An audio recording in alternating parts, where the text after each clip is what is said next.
Hello students, myself Ganeshwan, botany faculty CLC Sikar. हम लोग cytology study कर रहे हैं। आज हम लेक्चर 19th स्टडी करेंगे। 18th लेक्चर के अंदर हम लोगों ने बैक्टीरिया के स्ट्रक्चर को स्टडी किया था। अब हम उसकी डिटेल स्टडी करने जा रहे हैं। तो हम सबसे पहले कल हमने ग्लाइकोकैलिक्स स्टडी कर लिया था, कैप इनवेलप का जो पार्ट है वो। अब हम दूसरी स्ट्रक्चर सेल वॉल की स्टडी करने जा। Cell wall of bacteria.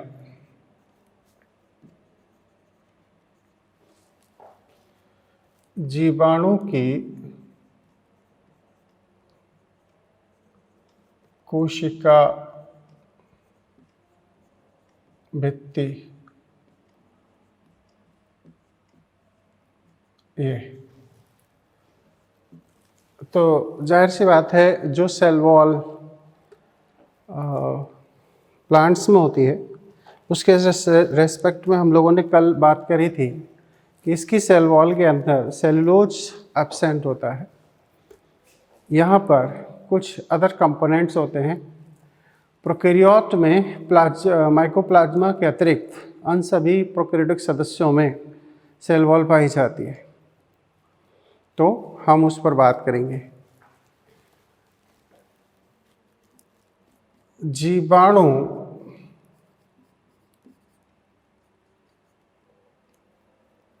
कोशिका भित्ति का निर्माण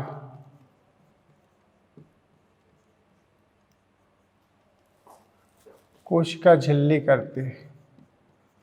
कोशिका झिल्ली, या हम कह सकते हैं मीजोसोम। मीजोसोम द्वारा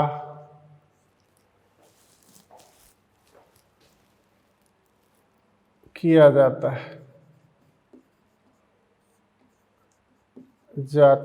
है।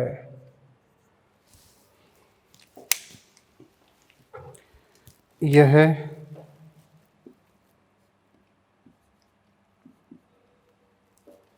पेप्टाइडोग्लाइकेन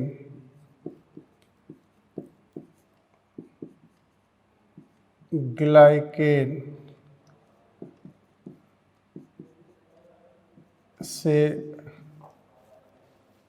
बनी होती है।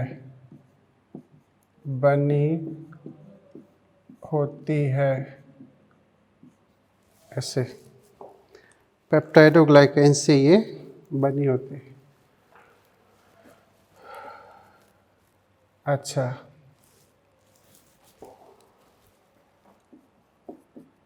माइकोप्लाज्मा के अतिरिक्त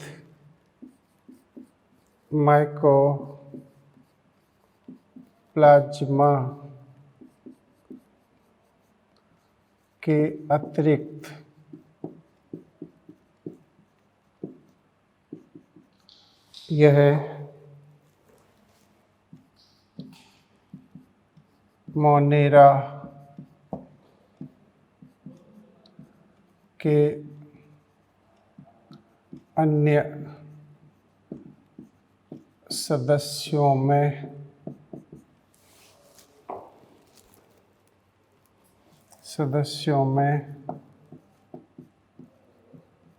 पाई जाती है। ऐसे मोनेरा में नहीं है, अन्यथा अदर जो स्ट्रक्चर्स हैं उन सब में इसकी मौजूदगी है, प्रेजेंस है।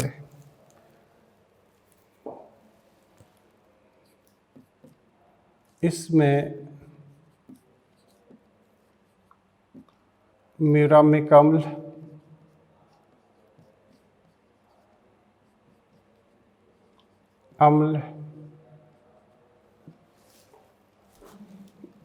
टिकोइक अम्ल,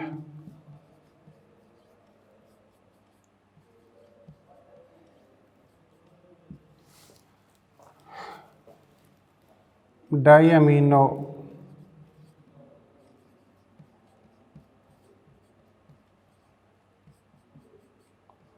मैलिक अम्ल,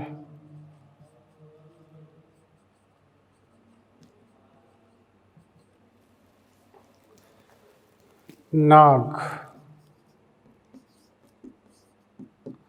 N acetyl glucosamine,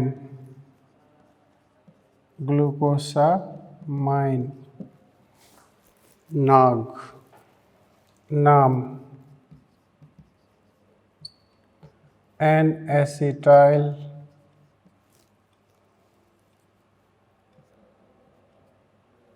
muramic acid,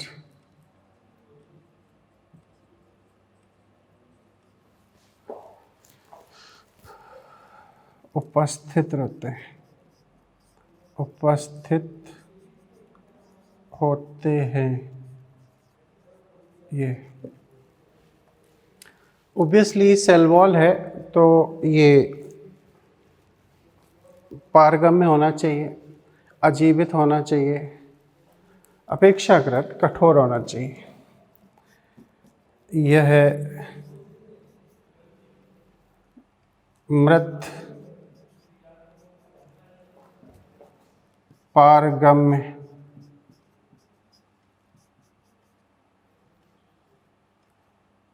प्रकृति का रक्षात्मक आवरण होता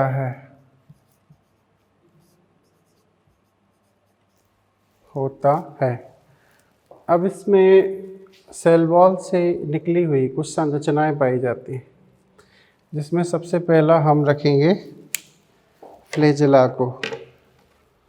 फ्लैजेला फर्स्ट इज कसाभिक,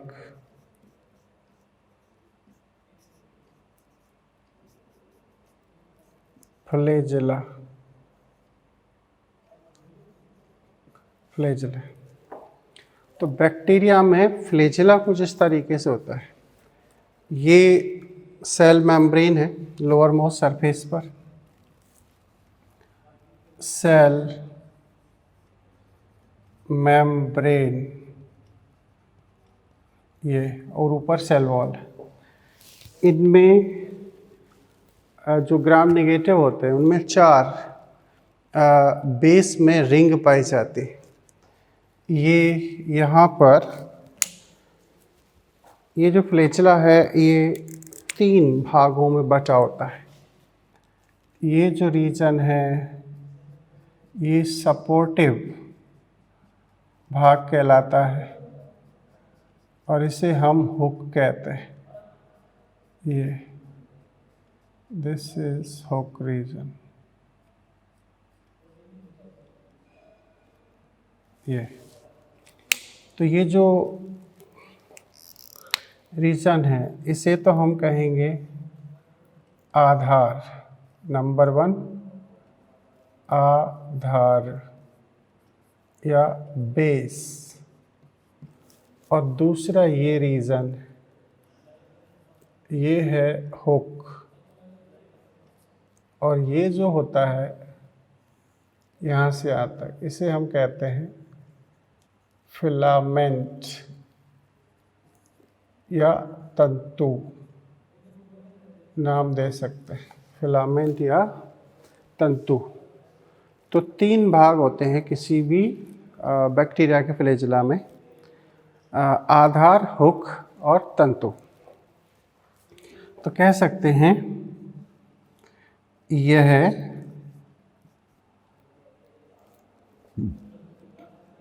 कुछ जीवाणुओं में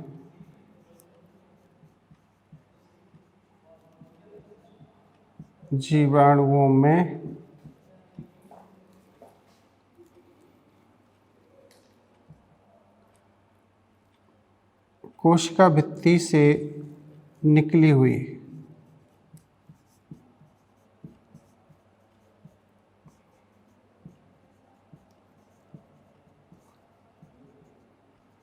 निकली हुई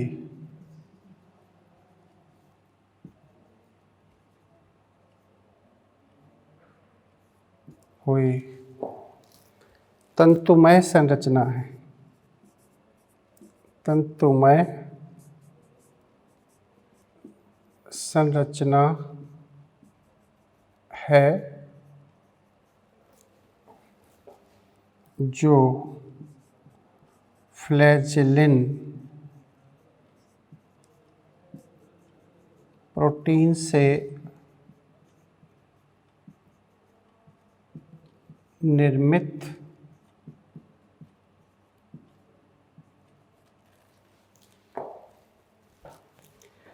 प्रचलन अंग की तरह कार्य करती है। अंग की तरह कार्य करती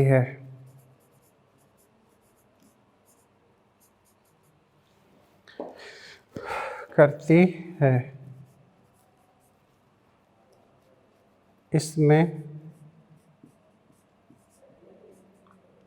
9+2 विन्यास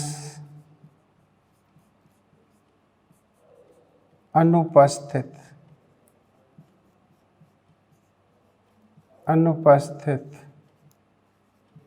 होता है।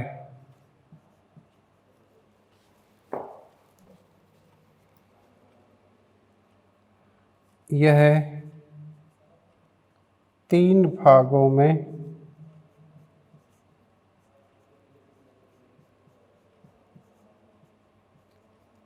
बटा होता है।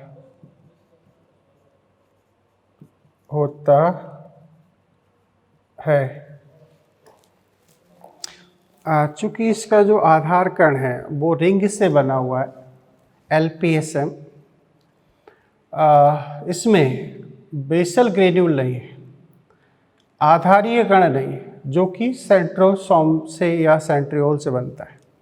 तो 3 भाग कौन से हैं? नंबर 1 इसका है बेस, मीन्स आधार।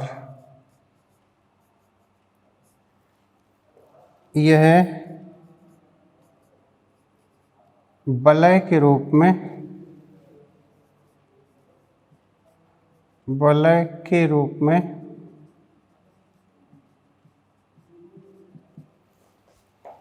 कोशिका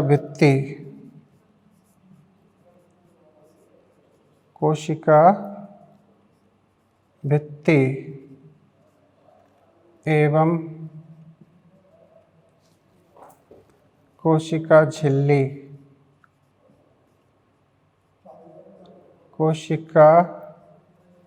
झिल्ली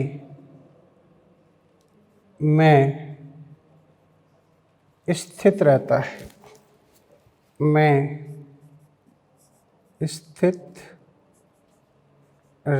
है। ये बात हुई। ग्राम नेगेटिव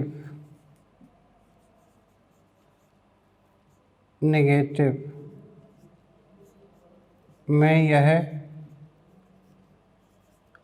4 वलय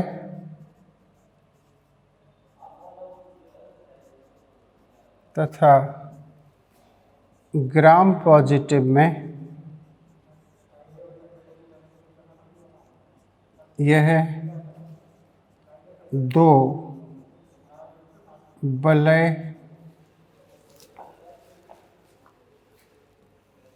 से बना होता है। इसके बाद में हम पढ़ेंगे इसका hook, A point B point.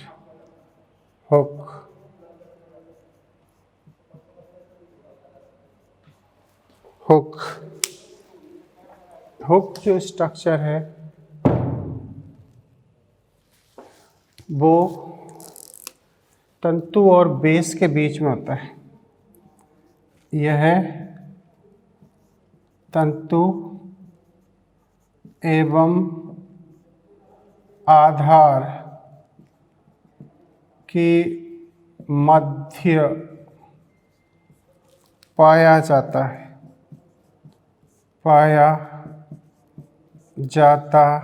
है जो अतिरिक्त सहारा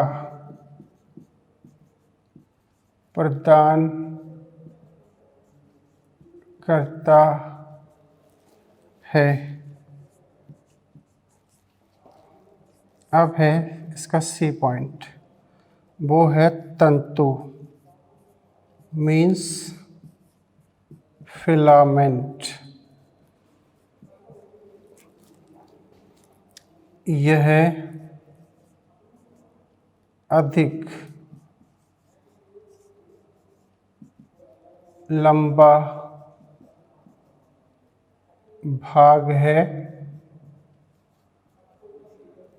जो प्रचलन में भाग लेता है। ये सबसे लंबा भाग यही माना गया है, प्रचलन में भाग लेता है। अब हम इसी से रिलेटेड, सेल वॉल से रिलेटेड पिलाई और फिम्बरी की भी यहाँ बात करते हैं। तो अगली संरचना है पिलाई एंड फिम्बरी। एक बार फिर से समझ लें, ये जो यहाँ से इतना हिस्सा है ये फिलामेंट है, तंतु है। ये स्पाइरली इस तरीके से मूवमेंट करता है और बैक्टीरिया में गति मिलती है। और सेल वॉल के ठीक ऊपर ये हुक रीजन होता है जो इसको एक्स्ट्रा स्ट्रेंथ प्रोवाइड करता है, मजबूती देता है। तो ये हुक है। इसके बाद में जो इसका आधार है, बेस है, एक्चुअली बेसल ग्रेड्यूल नहीं है, यहाँ पर रिंग पाई जाती है और वो रिंग मेम्ब्रेन में है, कुछ सेल वॉल के अंदर है और मैट्रिक्स रीजन में भी है। ग्राम पॉजिटिव जो बैक्टीरिया हैं उनमें ये आपके 2 हैं और जो नेगेटिव हैं उसमें 3 हैं। अब हम पिलाई पर बात करेंगे। फ्लैजेला हो गया, दूसरा भाग है पिलाई। ये पिलाई क्या है? कह सकते हैं यह है पिलिन प्रोटीन से निर्मित लंबे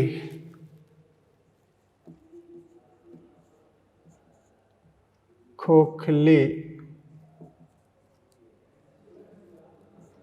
नलिका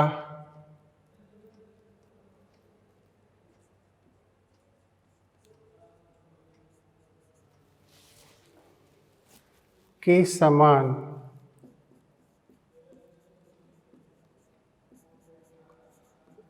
संरचना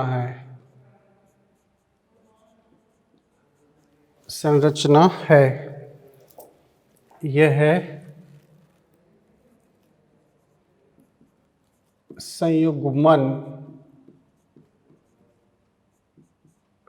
नलिका निर्माण कर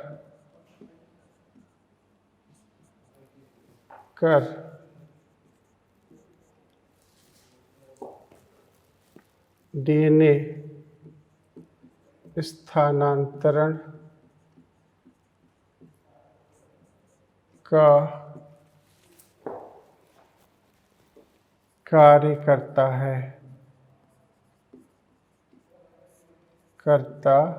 है। इसे अगर हम डायग्राम से समझें तो कुछ इस तरीके से 2 बैक्टीरिया हैं, ये आपस में एक संयुग्मन नलिका से कनेक्ट हो जाते हैं। इसे कॉन्जुगेटेड ट्यूब कहते हैं। जो बैक्टीरिया पॉजिटिव होता है उसी पर प्लाई होते हैं, जबकि निगेटिव पर प्लाई नहीं होते। लेकिन फ्लैजेला दोनों पर मौजूद होते हैं। फ्लैजेला यहाँ भी होंगे और फ्लैजेला इस जगह भी होंगे, बट पिलाई एब्सेंट होगी। ये पिलाई है और पिलाई ने ही इसमें जो डीएनए था उसके ट्रांसफ़र के लिए अहम रोल प्ले किया है। ये बैक्टीरिया का डीएनए। तो ये कॉन्जुगेशन, या हम हिंदी में कहें तो संयुग्मन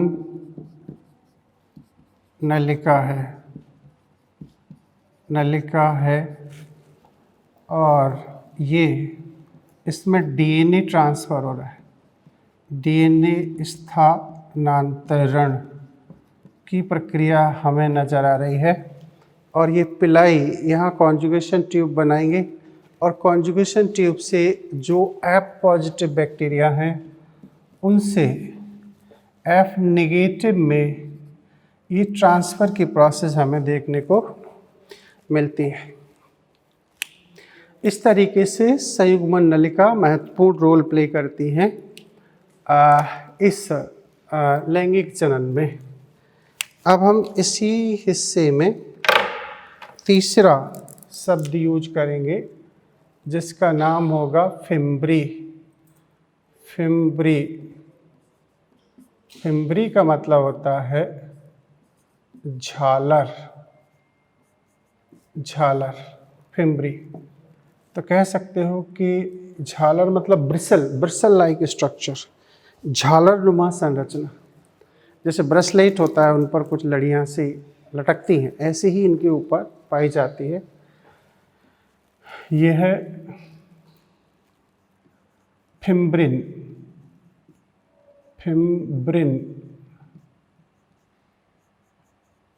प्रोटीन से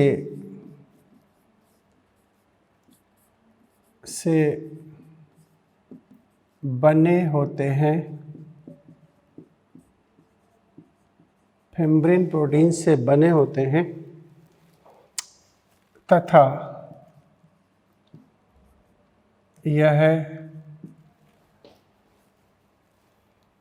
धारा के समय, स्ट्रीम के समय आधार से जुड़ने अथवा किसी परपोषी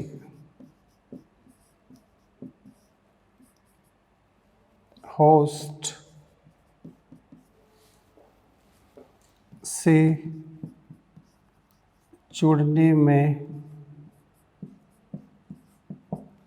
सहायक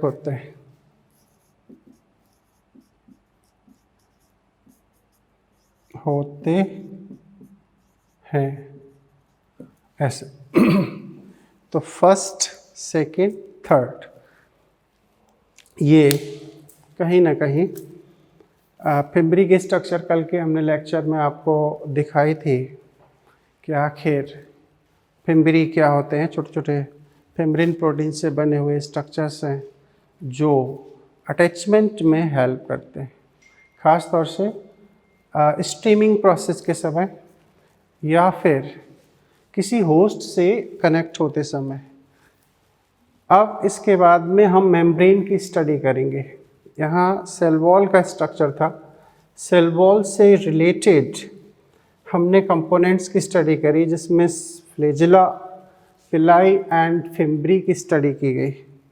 नेक्स्ट अगला जो हेडिंग है हमारे लिए बैक्टीरिया के अंदर, सेल मेम्ब्रेन। ये जहाँ तक है पिछले लेक्चर में हम लोगों ने समझा था कि अगर बैक्टीरिया में कोई सबसे ज़्यादा इम्पोर्टेंट स्ट्रक्चर है तो वो कहीं ना कहीं मेम्ब्रेन ही है, और इसीलिए हम ये मान के चल रहे हैं कि काफ़ी इम्पोर्टेंट संरचना है। कह सकते हैं कि यह जीवाणु में अधिक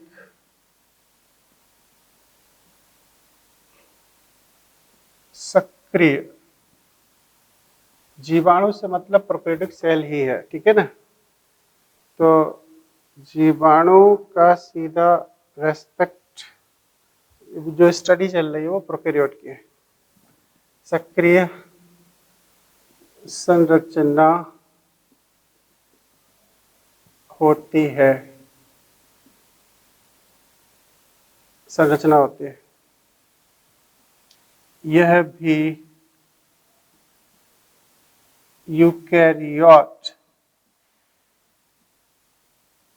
यूकैरियोटिक कोशिका के समान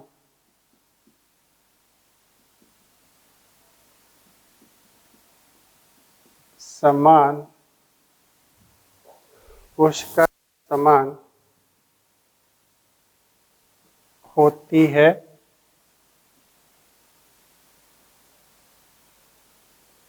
जो फॉस्फोलिपिड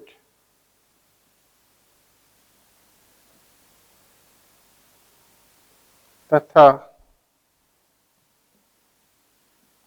प्रोटीन से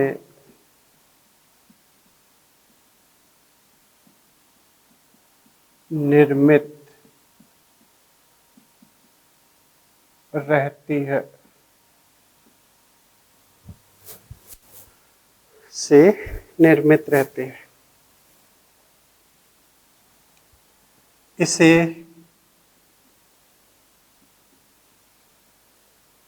एनवेलप की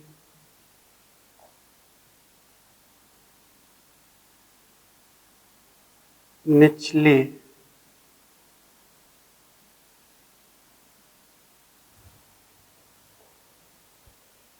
जीवित अर्धपारगम्य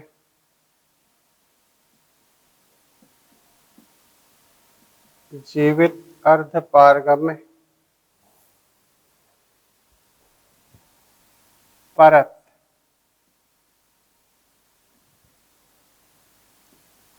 माना जाता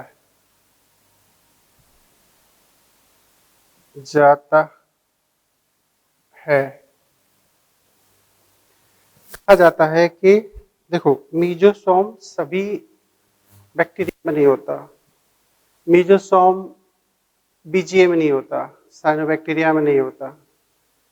तो वहां पर सेल वॉल का निर्माण फिर मेम्ब्रेन ही करते हैं। मीजोसोम जहां होगा वहां सेल वॉल को मीजोसोम बनाएगा। तो कह सकते हैं सबसे ज्यादा एक्टिव संरचना अगर कोई है तो वो है सेल मेम्ब्रेन। एक अच्छा पॉइंट ये है कि जो सेल इन्वेलप है वो प्रोकैरियोटिक जीवों में एक रक्षात्मक आवरण होता है, और इस इन्वेलप के अंदर मैंने जैसे आपको पिछले लेक्चर में बताया था कि तीनों घटक आते हैं, glycocalyx, cell wall and cell membrane. तो हम एक मान सकते हैं मेम्ब्रेन इन्वेलप का पार्ट है, प्रोटेक्टिव है। तो ओवरऑल सारे के सारे इन्वेलप के जो लेयर्स हैं वो प्रोटेक्टिव माने जाते हैं। अब हम इस मीजोसोम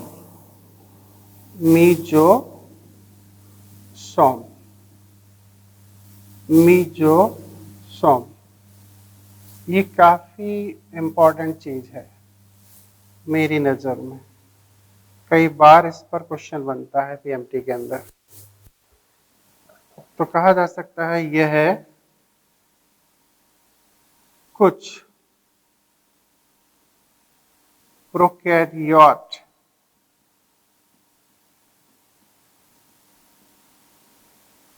के सदस्यों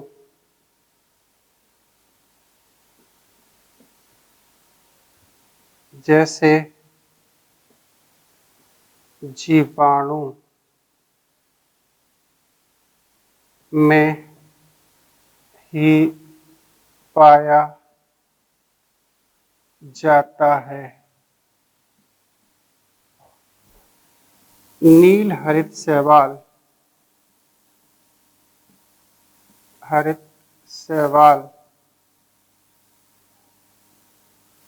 में यह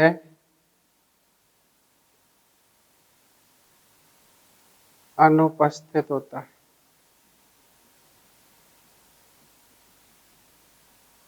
अनुपस्थित होता है। अच्छा, इसे हम क्या कहते हैं?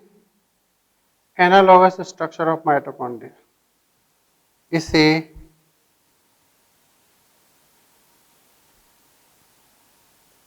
कॉन्ड्रियोइड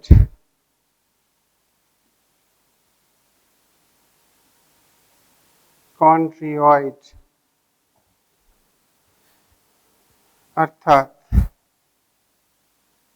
कॉन्ड्रियोइड कहते हैं, क्योंकि इसमें माइटोकॉन्ड्रिया के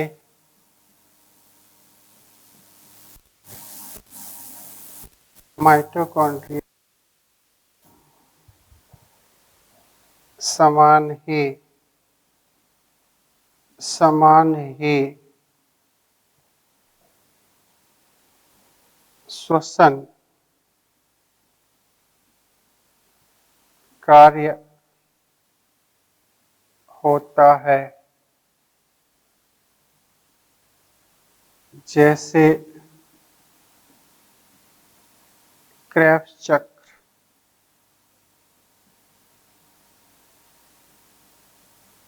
साइकिल तथा ETS.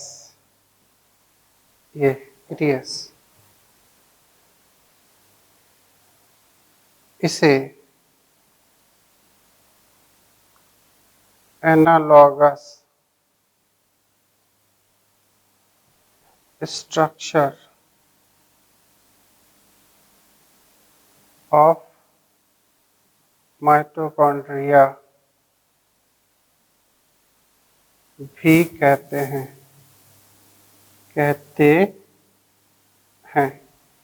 Analogous structure of mitochondria. यह कोशिका भित्ति निर्माण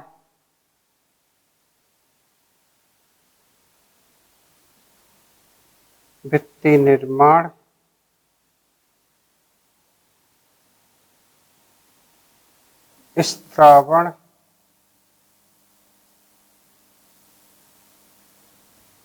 उत्सर्जन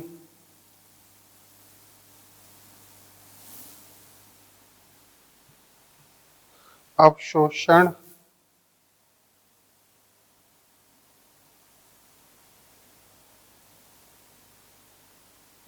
करता है। ये सारी फंक्शनिंग इसके जरिए कंप्लीट की जाती है। ये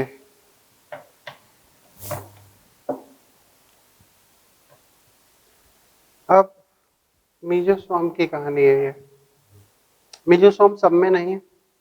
अच्छा, मीजोसोम के लिए एक और बात कही जा सकती है। मीजोसोम की आकृति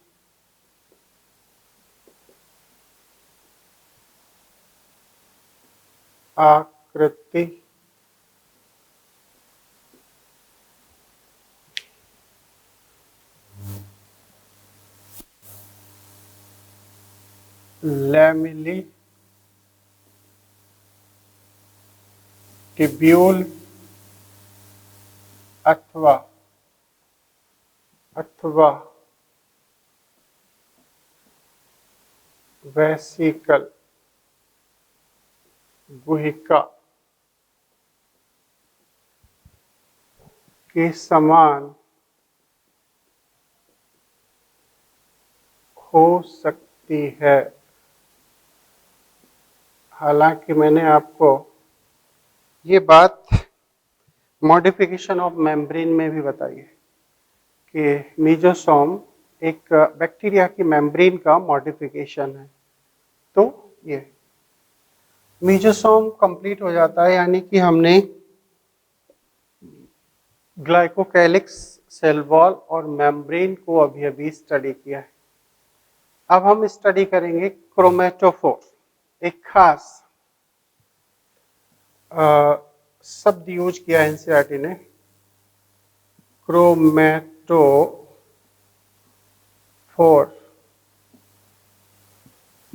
हिंदी में हम यही क्रोमेटोफोर। एक्चुअली ये शब्द बड़ा खास है। क्रोमा मीन्स होता है कलर, और फोर का मतलब होता है जिस पर कोई चीज स्थित होती है, जिस पर कोई चीज व्यवस्थित होती है, तो उसे हम फोर कहते हैं। जैसे आप 11th में जब ब्रायोफाइट पढ़ोगे तो वहां मार्केसिया में दो शब्द मिलेंगे, आर्किगोनियोफोर एंड एंथ्रीडियोफोर। हालांकि बायोलॉजी में कई ऐसे शब्द उपयोग हुए हैं, जैसे जीनोफोर, जैसे एंड्रोफोर, जैसे गायनोफोर, जैसे गायनेंड्रोफोर। ये आपके सामने आते रहेंगे पूरे सिलेबस में। तो फोर का मतलब होता है धारण करना। तो कह सकते हैं क्रोमा मीन्स होता है रंग, कलर, कलर। एंड फोर का मतलब होता है धर या धारण करना। इस शब्द का मतलब ये होता है chromatophore. Chroma means colour, phore मतलब धर, धारण करना। तो इसमें क्या है, ये शब्द क्या कहना चाह रहा है?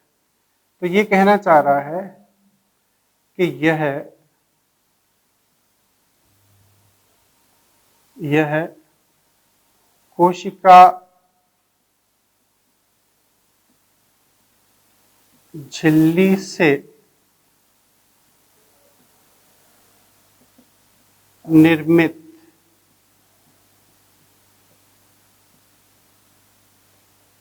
झिल्ली युक्त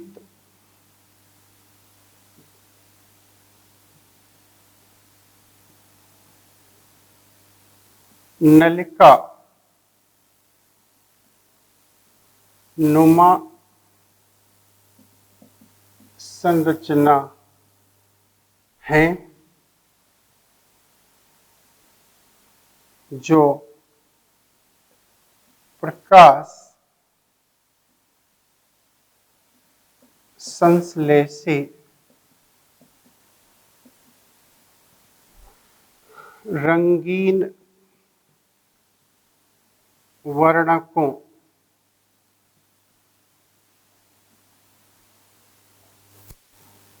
युक्त होती है,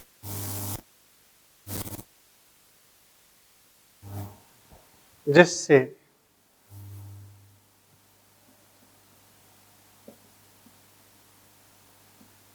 प्रकाश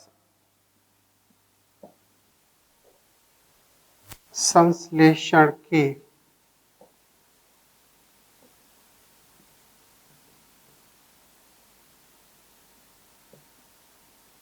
प्रकाश अभिक्रिया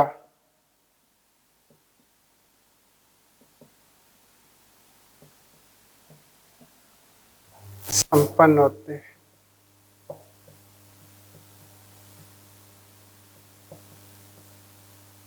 होती है।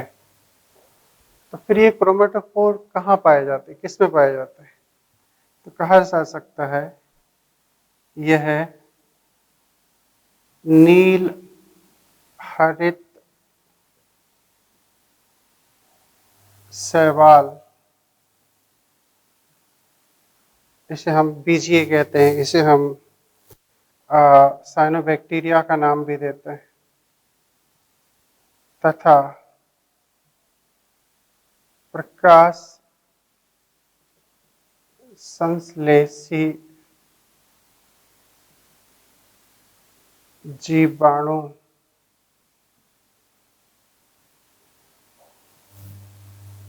जैसे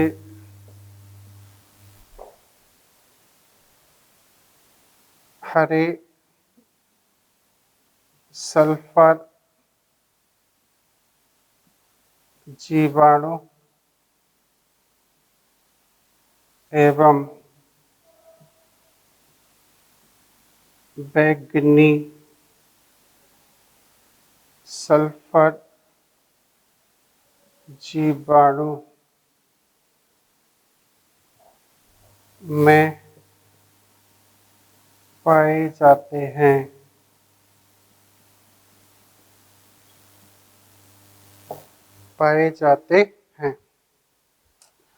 तो जाहिर सी बात है कि क्रोमेटोफोर वहीं पाए जाएंगे जहां पर कि प्रकाश संश्लेषण होती है। प्रकाश संश्लेषण प्रोकैरियोट में दो प्रकार के जीव यानी कि समूह संपन्न करते हैं, जिसमें नील हरित शैवाल है जिसे हम साइनोबैक्टीरिया कहते हैं, इसे हम बीजीए कहते हैं, इसे हम मिक्सोफाइसी के नाम से भी जानते हैं। तो इनमें पाया जाता है।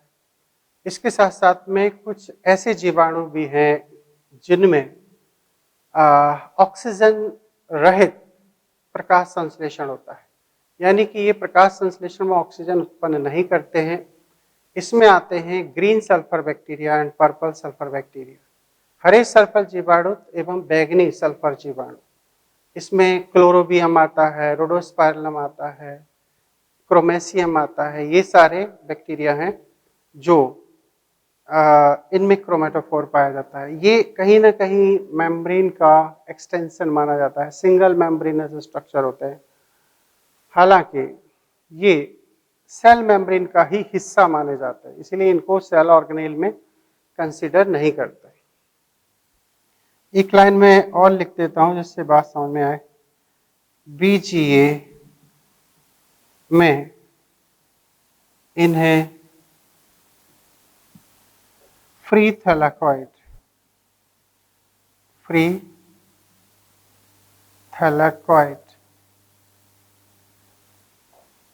या स्वतंत्र प्रकाश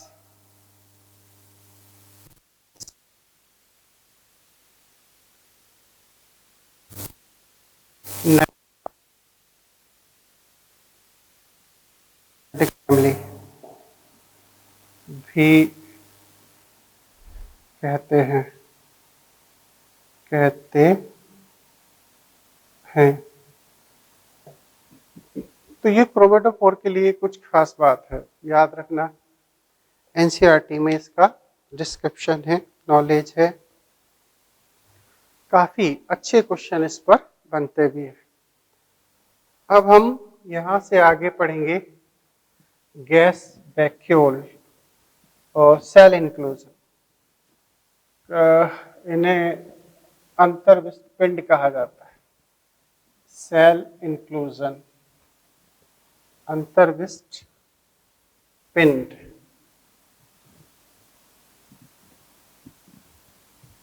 अंतर्विष्ट पिंड के लिए बड़ी खास बात है। कहा जाता है कि विभिन्न प्रोकैरियोट में यह पाए जाते हैं और ये नॉन लिविंग नेचर के होते हैं। पहली शर्त ये है। दूसरी शर्त ये है कि अंतर्विष्ट पिंड पर ली नहीं होना चाहिए, कोई इन पर पूर्णतः अनुपस्थित माने जाते हैं ऐसा। तो अगली स्टडी हम उस पर करेंगे। अच्छा, इससे पहले हम कुछ और बातें कर लेते हैं। क्रोमेटोफोर के बाद में हम इसके डीएनए पर बात करते हैं, जीनोम। ये भी इसके साइटोप्लाज्म में है। जीनोम, कल डायग्राम में भी मैंने समझाया था, एक बार फिर समझ लो, चूंकि ये काफी इंपॉर्टेंट पार्ट है, सेगमेंट है, तो हमें ये अच्छे से समझना ही होगा। तो यह है द्विकुंडलित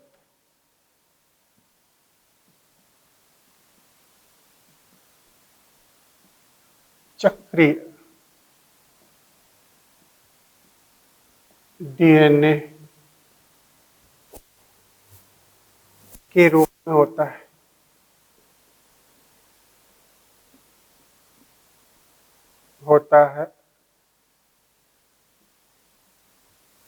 अगर एनसीईआरटी 11th 12th में जब आप जाओगे तो आपको एक स्टडी मिलेगी कि डीएनए में न्यूक्लियोटाइड बेस पेयर्स की जो संख्या होती है वो निश्चित होती है, फिक्स होती है।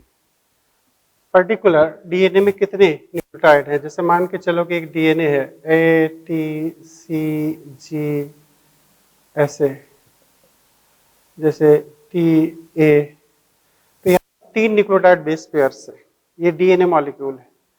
तो ऐसा अगर हम बैक्टीरिया के जीनोम की बात करें तो इकोलाई जो जीवाणु होता है उसके जीनोम में कुछ खास न्यूक्लियोटाइड बेस पेयर्स की संख्या होती है।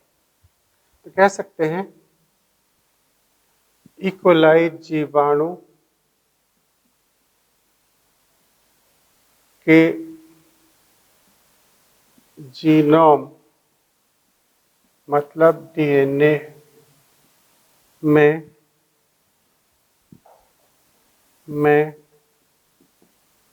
4.6 10⁶ नाइट्रोजन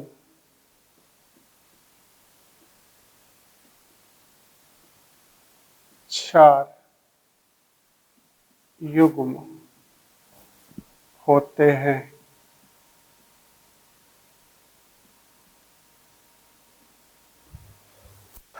जिनमें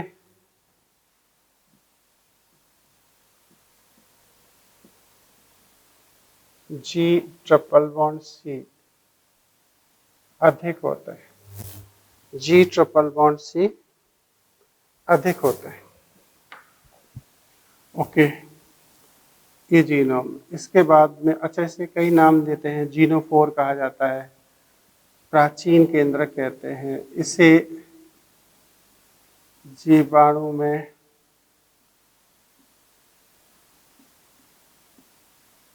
नेकेड नग्न केंद्रक, मिश्रित केंद्रक,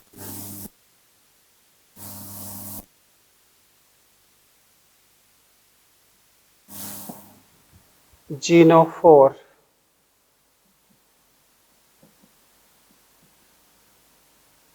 कहा जाता है।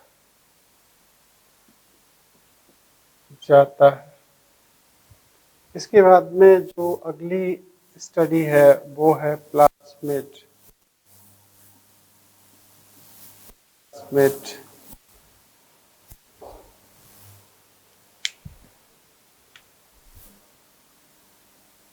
इसे हिंदी में भी प्लाज्मिड ही कहते हैं। यह जीवाणु में उपस्थित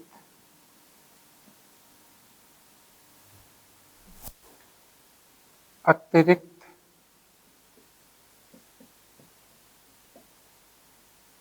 गुणसूत्रीय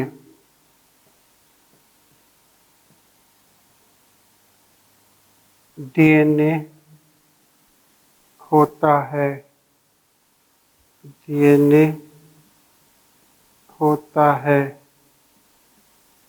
जो स्वनियंत्रित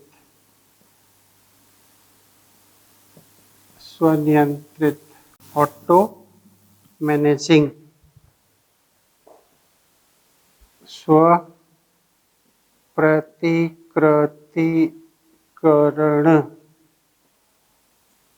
ऑटो रेप्लिकेबल, ऑटो रेप्लिकेबल, प्रकृति दर्शाता है, ऑटो रेप्लिकेबल। इस पर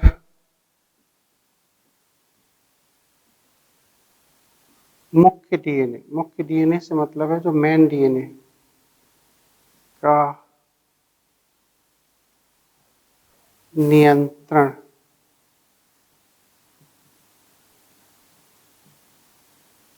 नहीं होता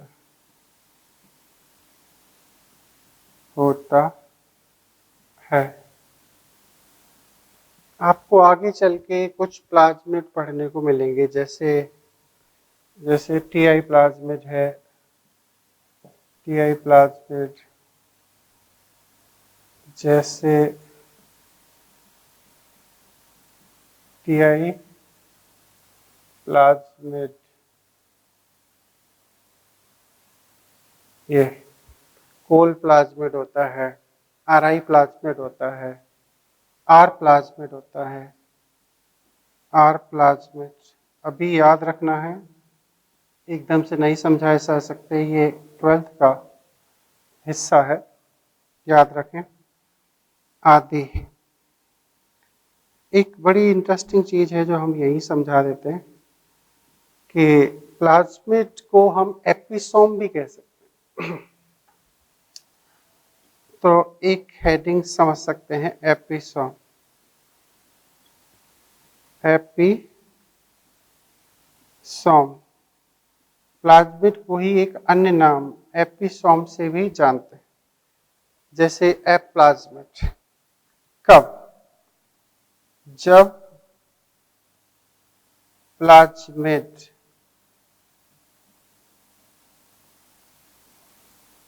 मुख्य डीएनए से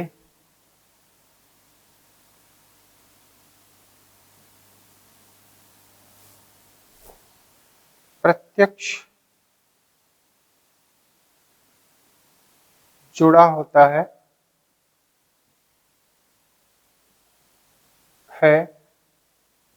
अथवा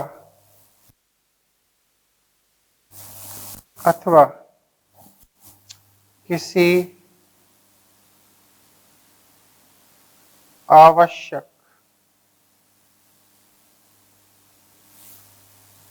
जैविक क्रिया से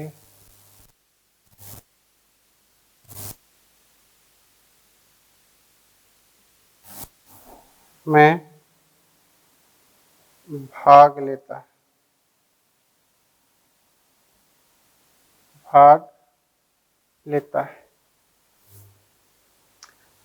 जैसे एप्लाज्मिड।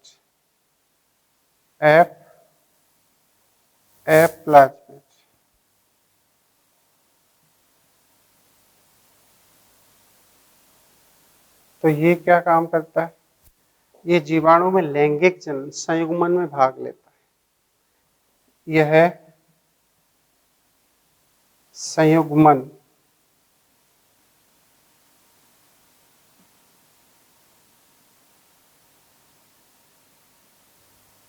में सहायक है, ऐसे। तो फिर हम इसे एपिसोम नाम दे देते हैं। अब ये प्लाज्मिड की बात थी। प्लाज्मिड के लिए कहा जाता है, एनसीईआरटी ने इसी जगह 3 शब्द यूज करे, तो उनको हम ऐसे लिखते हैं। ये आप याद रखने लायक चीज है। ये डिटेल में तभी समझ में आएगा जब हम माइक्रोबायोलॉजी और बायोटेक्नोलॉजी पढ़ते हैं, क्योंकि प्लाज्मिड का सीधा कनेक्शन बायोटेक से होता है। ये तीनों शब्द बायोटेक के, देखें कैसे। तो प्लाज्मिड क्या काम करते हैं? लिख सकते हैं हम प्लाज्मिड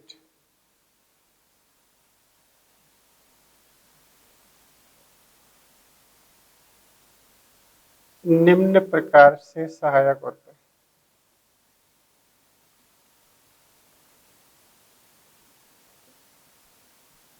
से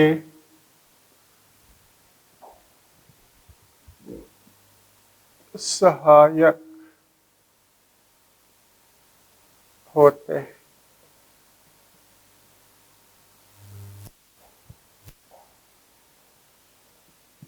नंबर 1,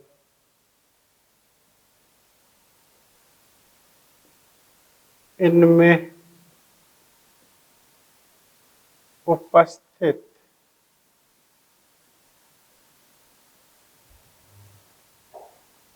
प्रतिजैविक प्रतिरोधी जीन उपस्थित प्रतिजैविक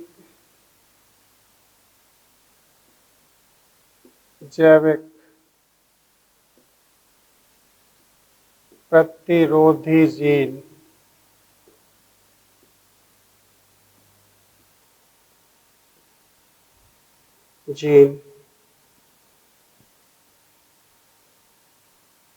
जीवाणु को प्रतिजैविकों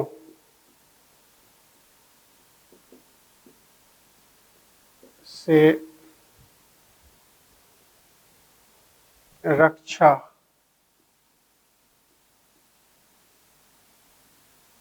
करते हैं।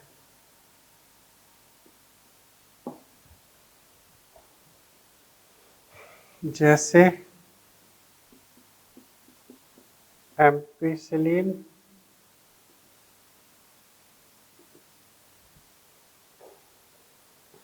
टेट्रासाइक्लिन, एंटीबायोटिक्स, ये इनसे रक्षा करता है। प्लाज्मिड भले ही एक बैक्टीरिया में कुछ सी आवश्यक उपापचय क्रिया में भाग नहीं लेते हैं, लेकिन अगर बैक्टीरिया को कोई एंटीबायोटिक अफेक्ट करता है तो बैक्टीरिया को इन एंटीबायोटिक से बचाने का काम प्लाज्मिड ही करता है। प्लाज्मिड में एंटीबायोटिक रेजिस्टेंस जीन होती हैं जो आर प्लाज्मिड के फॉर्म में होती हैं और वो पर्टिकुलर एंटीबायोटिक से इन्हें बचाते हैं। जब बैक्टीरिया इनके लिए रेजिस्टेंस हासिल कर लेते हैं, प्रतिरोधकता हासिल कर लेते हैं, इसीलिए हमें हर साल नए एंटीबायोटिक बनाने पड़ते हैं। दूसरा इसका जो फंक्शन है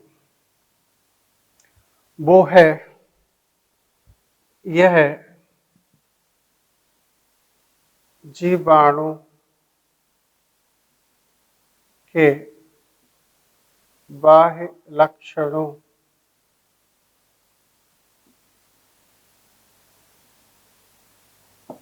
फिनोटाइप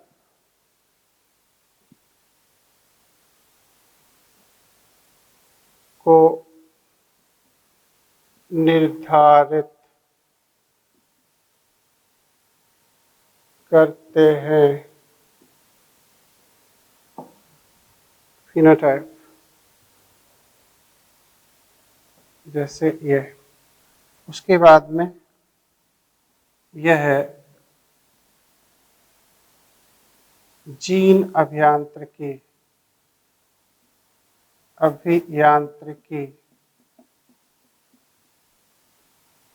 प्रक्रिया के समय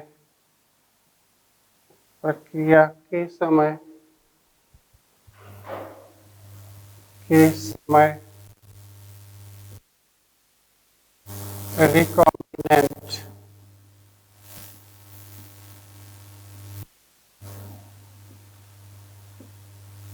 तथा नॉन रिकॉम्बिनेंट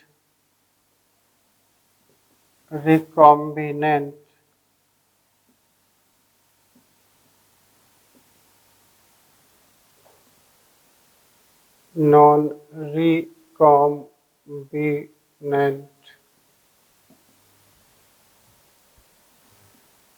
जीवाणु की पहचान कराते हैं, पहचान कराते हैं ये। तो ये प्लाज्मिड के कुछ महत्वपूर्ण काम हैं जो हम लोग यहाँ स्टडी कर रहे हैं। ठीक है, अब इसमें आरएनए कौन से होते हैं, तो कहा जाता है इनमें एमआरएनए, टीआरएनए, आरआरएनए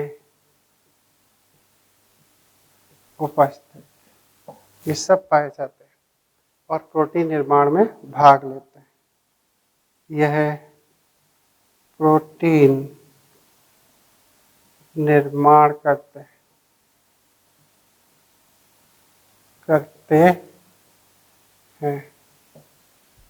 अब एक चीज है लास्ट, यहाँ आज फिर सेल इंक्लूजन पढ़ी, वो है राइबोसोम।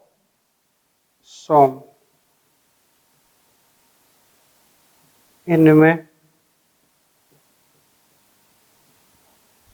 कोशिका झिल्ली से जुड़े हुए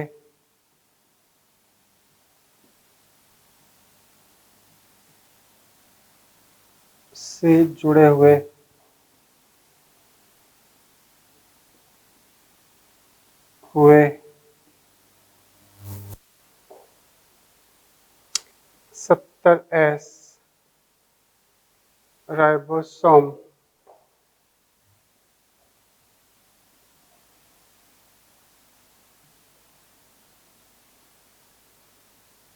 होते हैं।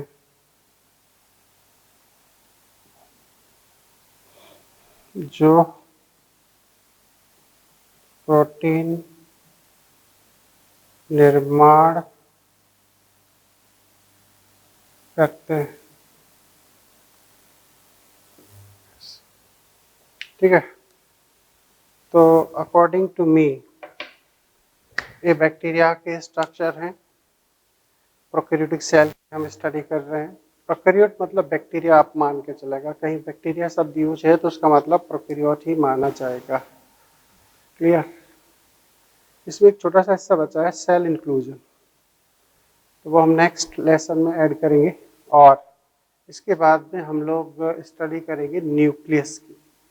न्यूक्लियस क्या है वो हम पढ़ते हैं अगले लेक्चर में, जो होगा 20 लेक्चर। Okay, thank you.